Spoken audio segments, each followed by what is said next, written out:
سلامونه درنو لیدونکو، زه ډاکټر نوید خپلواک یم. نن در سره د تایراید د غدې په هکله، د تایراید د هارمونونو په هکله او د جاغور په هکله خبرې کوم. تایراید د انګلیسي د یو په شیپ یو ساختمان لري او زموږ په غاړه کې یا په به اصطلاح پوستونو کې مخامخ لوري ته موقعیت لري. دا د تایراید غده ده، تایراید ګلند. لکه څنګه چې مخکې مو ویلې د انګلیسي یو شیپ ته ورته دغسې یو ساختمان لري.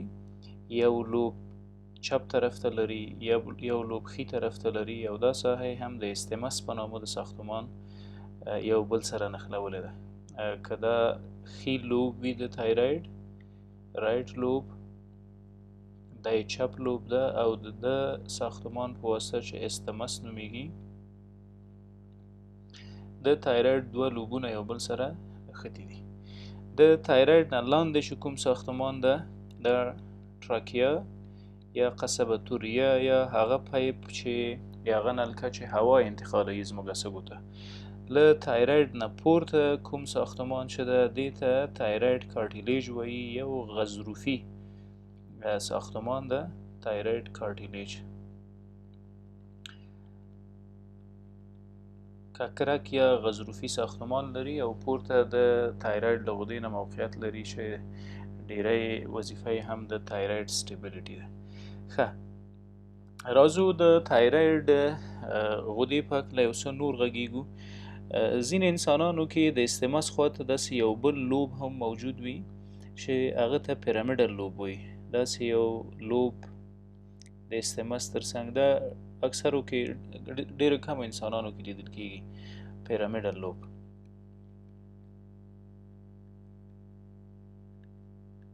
ښه، راځو مستقیما د تایراید سټرکچر ته. که دغومره ساحه د تایراید موږ واخلو او د مایکروسکوپ لاندې وګورو، نو داسې یو ساختمان لري. دا د تایراید دغو حجراتو ته تایراید فولیکلز وایي یا فالیکولر سیلز. فالیکولر سیلز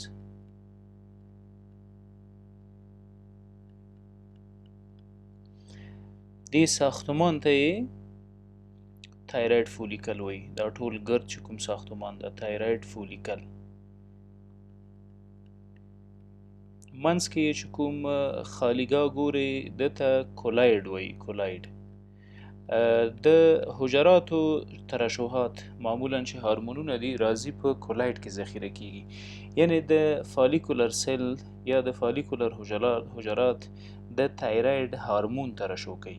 د تایراید هارمون له یوه له وظایفو نه د دې غدې د تایراید د هارمون جوړول دي. هارمون په دې بیا وروسته غږیږو چې د هارمون ډیروالی کوم تکلیف لري او د هارمون ټیټوالی کوم تکلیف جوړوي.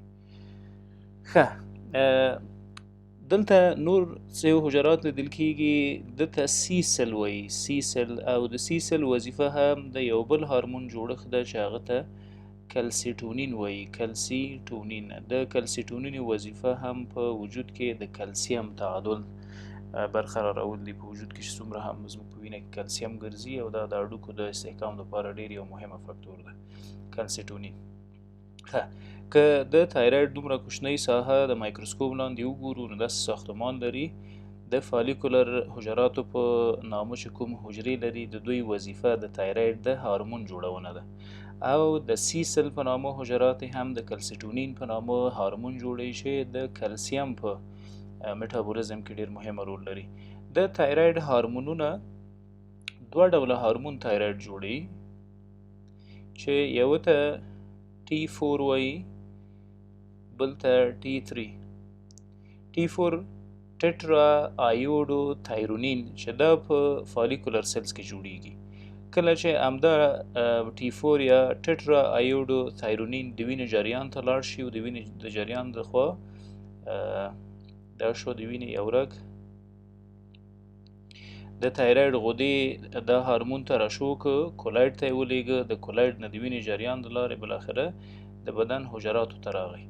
کله چې د بدن حجراتو ته رارسیږي نو دا تبدیلیږي په څه شي باندې؟ په T4 ټرای آیوډو تایرونین، او دلته یو انزایم مرسته کوي چې هغه ته ډي آیوډینیز په نامه انزایم ده. ډي آیوډینیز په نامه انزایم ده چې هغه دغه پروسه دلته د کټلس په حیث عمل کوي او T4 اخلي T3 ته کنورټ کوي. T3 هغه فعاله بڼه ده د تایراید د هارمون. ښه، د دې انزایم نوم و ډي آیوډینیز. د دې انزایم په واسطه باندې د تایراید غیر فعاله بڼه کنورټ کیږي فعاله ته، او فعاله کومه ده؟ T3. 20% د تایراید هارمون فعاله ده، متباقي 80% هارمون غیر فعاله ده، یعنی T4، او دا په داخل د حجراتو کې حجراتو کې جوړیږي او کولایډونو کې ذخیره کیږي. ښه، راځو د تایراید په همدغو هارمونونو باندې یو څه غږیږو. پیتوفیزیولوژي سره هم ده، یعنی د تایراید ابنارمالیټیز. یا به د تایراید په هارمون کې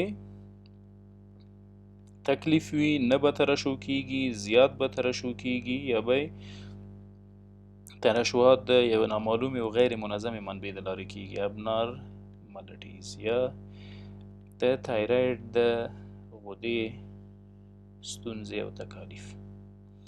اول شروع کوو په ترشحاتو باندې، په سیکریشنز. د تایراید په سیکریشنونو باندې پوه شو چې یو هارمون ده د تایراید په نامه، او بل هم کلسیټونین هارمون ده. ډېرې تم کیږو د هارمون په ترشح باندې. که چیرې د تایراید هارمونونه زیات شول، مثلا T3 T4 د تایراید په واسطه زیات تولید شول، کوم تکلیف چې منځ راځي هغه شو هایپر تایرایډزم. د تایراید هارمون په بدن کې زیات تولیدیږي. د دې په علتونو غږیږو چې ولې زیات تولیدیږي. که چیرې د چا په وجود کې د تایراید هارمون زیات وي، کومې نښې نښانې باید ولټوو چې تثبیت کړو. همدا رقم که چیرې هارمون کمیږي، د هایپو تایرایډزم په نامه بل تکلیف چې هغه خپل مشخص علایم لري، مشخصه درملنه او مشخص معاینات. هایپو تایرایډزم. ښه، نن ډیر په هایپر تایرایډزم باندې غږیږو. کله چې د تایراید هارمون جګیږي په وینه کې د نورمال کچه نه، یو ناروغ د کومو نښو نښانو سره مخ کوي، او اصلا علت څه ده؟ ولې باید جګ شي د تایراید هارمون؟ ښه، که چیرې د وینې په جریان کې د تایراید هارمون جګ و، اول باید مریض کې هغه مشخص نښې نښانې ولټوو چې لري یې که نه لري. سمټمز یا علایم په ناروغانو کې د تایراید د جګوالي د وجې کوم لیدلی کیږي، کوم کولی شو پیدا کړو. یو پکې بیقراري، بیچیني، نروسنس.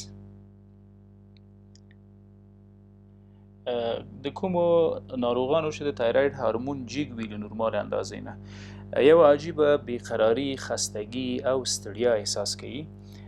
دوی د ګرمې هوا سره قطعا جوړ نه دي، هیټ انټالرنس لري. یعنی په ژمي کې هم که وګورې یو عادي جاکټ به یې اغوستی، هیټ انټالرنس.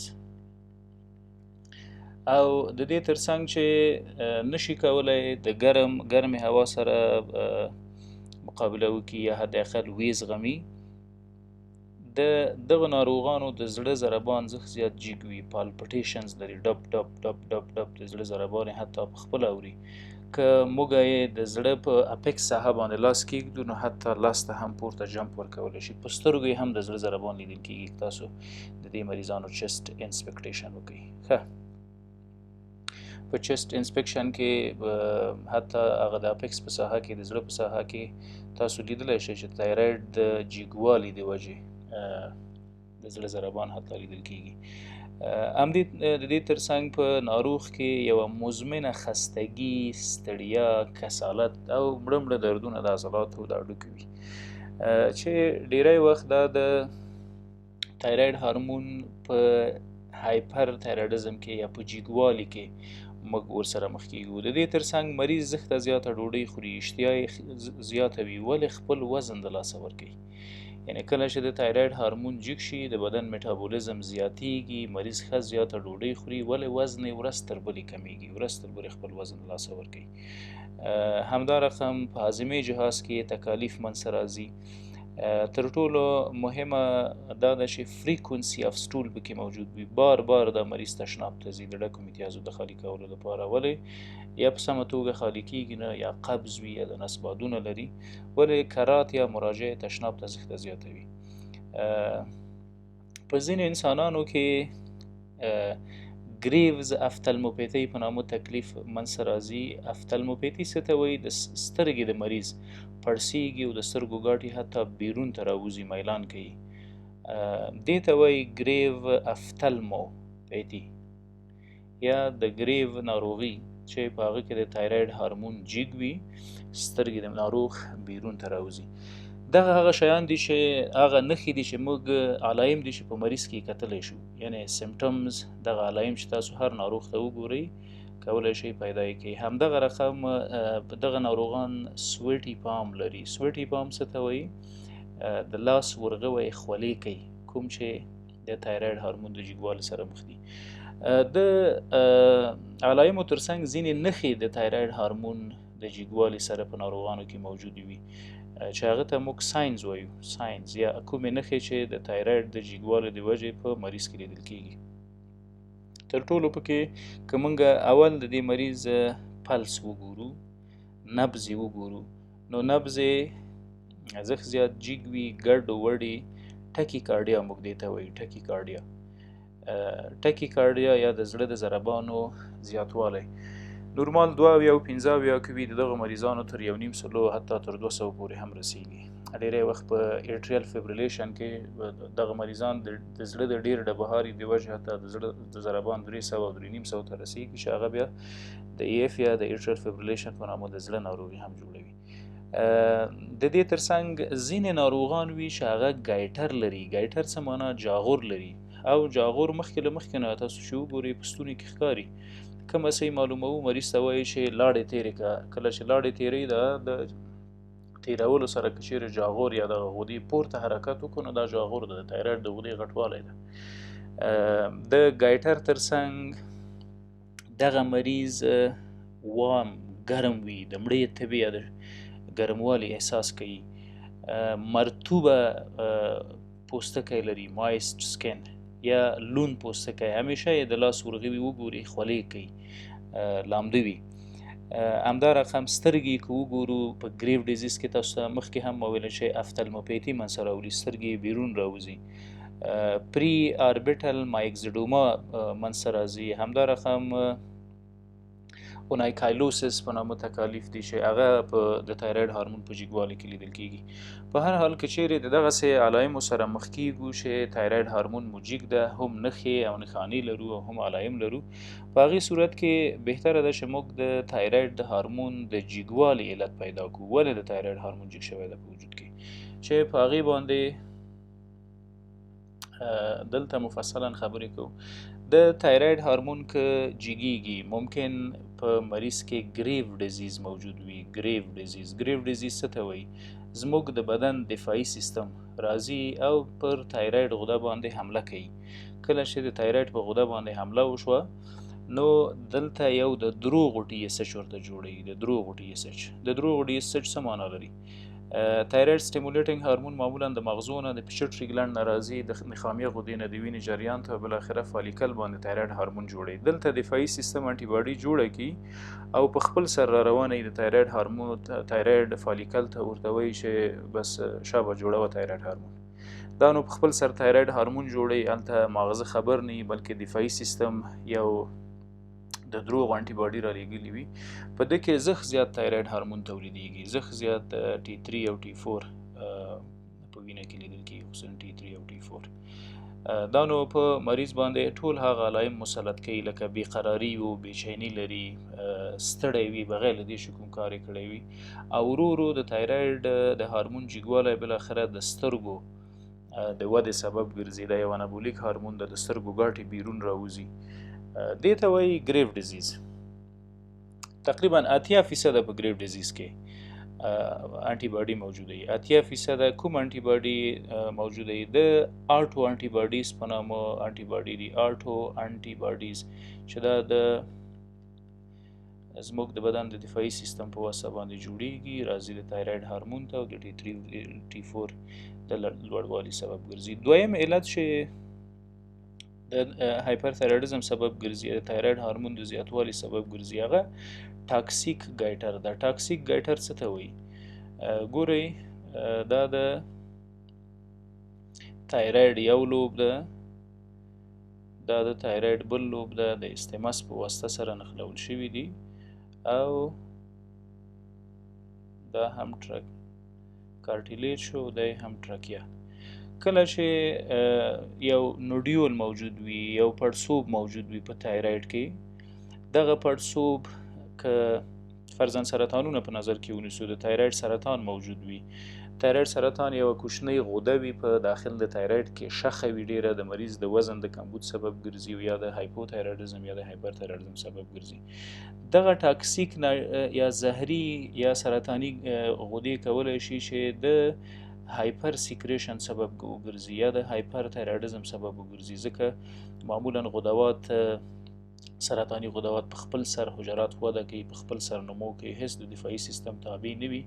نو دویم ټاکسیک ګایټر یا د سرطان د غدې د تایراید د غدې سرطانونه دي په ډیر معذرت سره. تقریبا 15%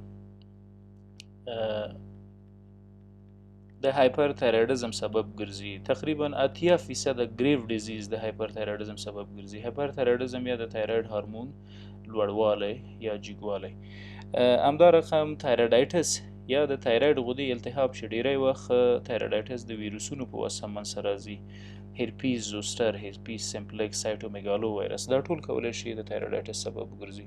په تایرایډایټس کې د ستوني درد هم مریض احساس کوي، په ډیګلوټیشن یا د خوړو په تیرولو کې هم تکلیف لري او مړه تبه هم ځینې وخت لري سره د اړوکو دردونه. تقریبا 2 تر 4% تایرایډایټس کولی شي د هایپرتایرایډیزم سبب وګرځي. همدا رقم TSH سیکریټینګ ټیومرز دي. TSH سیکریټینګ ټیومرز زموږ په اعصابو کې، په مغزو کې ځینې ټیومرونه موجود وي چې هغه تایراید سټیمولیټینګ هارمون جوړوي. تایراید سټیمولیټینګ هارمون زی وینې ته او د وینې د جریان نه ځان رارسوي تایراید ته، په تایراید باندې بالاخره د تایراید هارمون جوړوي چې دا د هایپرتایرایډیزم سبب ګرځي. ډیر کم دي، تقریبا less than 1% کیسونه دي، د 1% نه کم کیسونه تقریبا د هایپرتایرایډیزم د دغسې یو معضلې د وجې منځته راځي. همدغه رقم ځینې نور علتونه هم دي چې کولی شي د تایراید د هارمون د لوړوالي سبب وګرځي، چې هغه یو پکې مثلا اگزاجنس تایراید ده. اگزاجنس تایراید څه معنی؟ یو څوک هایپوتایرایډیزم لري، د تایراید هارمون کم ده، هغه باید تایروکسین واخلي. که تایروکسین زیات واخیستل نو دا کولی شي چې د هایپرتایرایډیزم سبب وګرځي. دې ته اگزاجنس هارمون وایي یا اگزاجنس تایراید، اگزاجنس تایروکسین. اوکې، دغه هغه علتونه دي چې تایراید هارمون د لوړوالي سبب ګرځي. که چیرې علتونه معلوم کولی شو، ډېر زر یې د درملنې برنامه د ځان سره ولرو، منیجمنټ یې په سمه توګه وکړو. راځو د تایراید د لوړوالي لپاره کوم معاینات مهمه دي چې باید وکړو. په لابراتوار کې تایراید فنکشن ټیسټ ډیر مهمه ده. تایراید فنکشن ټیسټ، په تایراید فنکشن ټیسټ کې موږ څه ګورو؟ د تایراید هارمون ترشحات ګورو، د تایراید غدې ترشحات ګورو چې هغه عبارت د تایراید هارمون د تایراید فنکشنز ټیسټ. په تایراید فنکشن ټیسټ کې څه کتل کیږي؟ T3 ګورو په وینه کې T3 یا ټرای آیوډو تایرونین چې څومره ده، دا هغه فعال ورژن ده، یعنی کله چې T4 وینې ته ننوته راغی حجراتو ته په دې باندې تبدیلیږي.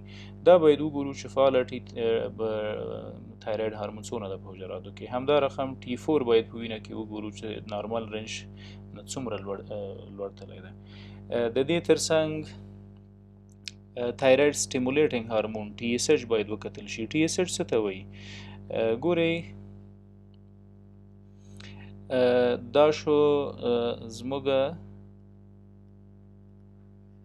ماغزه، فرضاً ماغزه، دلته نخامیه غده موجوده ده. د نخامیه غدې نه پورته هایپوتالاموس په نامه ساختمان موجود ده. هایپوتلاماس د تایراید ریلیزینګ هارمون په نامه هارمون جوړي. تایراید ریلیزینګ هارمون دا په چیرته جوړیږي؟ په مغزو کې، په هایپوتلاماس کې راځي. چیرته؟ پیچټري ګلاند یا نخامیه غدې ته، او نخامیه غده بیا TSH جوړي، تایراید سټیمولیټینګ هارمون. دا تایراید سټیمولیټینګ هارمون بالاخره راننوځي وینې ته او راځي T3 او T4 جوړي په څه شي باندې؟ په تایراید غدې باندې.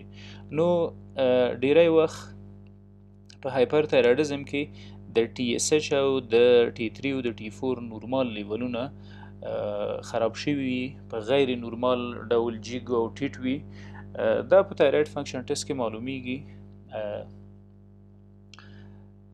لدې ادرسه تشخیص کولای شو کله چې مطمئن شو چې مریض په هایپر تایرایډزم باندې مبتلا شوی ده. نو بهتره ده چې معالجه وکړو. راځو معالجه ته، ټریټمنټ یا معالجه. که چیرې مریض په هایپر تایرایډزم مبتلا و، نو انټي تایرایډز میډیسنز باید واخلي. انټي تایرایډ میډیسنز کوم یو دي؟ د یو کورنۍ د درملو ده، پروپایل تایو یوراسل په نامه، پروپایل تایو یوراسل. همدا رقم د کاربیمازول په نامه درمل دي چې موږ د تایراید د هایپر تایرایډزم په درملنه کې کارو. د دې ټولو ترڅنګ که چیرې مریض هایپر تایرایډزم ولري او د ګریو ډیزیز نښې نښانې پکې موجودې ولې، نو بیټا بلاکرز مریض ته ورکوو، انډرال پروپرانالول چې د زړه ضربان پې کنټرول وي. که چیرې ګریو افتالموپیتي منځته راغلي وي، د سترګې ګاټې بیرون راوتي وي، نو د هغو دپاره هم ځینې درمل دي چې هغه د آی ډراپ په شکل باید استفاده شي، تر څو د ایریټیشن یا د کنجکټیوا د التهاب او د عفونت مخه ونیول شي. په ټوله کې د تایراید د درملنې لپاره تصمیم د درملنې او د معالجې باید د فیزیشن یا د ډاکټر د خوا ونیول شي. څومره ډوز د بیټا بلاکر ورکول شي، څومره کاربیمازول ورکول شي، څومره جی آی مینیفیسټیشن GIT یا د هاضمې جهاز تکالیف منځته راغلي دي. ډیری وخت کانسټیپیشن موجود وي یا قبضیت موجود وي. دغه قبضیت داسې وي چې مریض بار بار تشناب ته ځي، کرات یې زیات وي، فریکونسي یې زیاته وي، وله ډکې میتیاز یې نه راوځي. د دې لپاره اکثره سول سافنر نه استفاده کیږي. سپزمولوډیک میډیسنز لکه د میباورین نه استفاده پکې کوو، ډروټاویرین چې د نوسپا په نامه په بازارونو کې موجود ده. دا ټول د تایراید هارمون په هکله په دې هیله چې د هایپر تایرایډزم موضوع یو څه مو ذهن کې ناسته وي. مننه.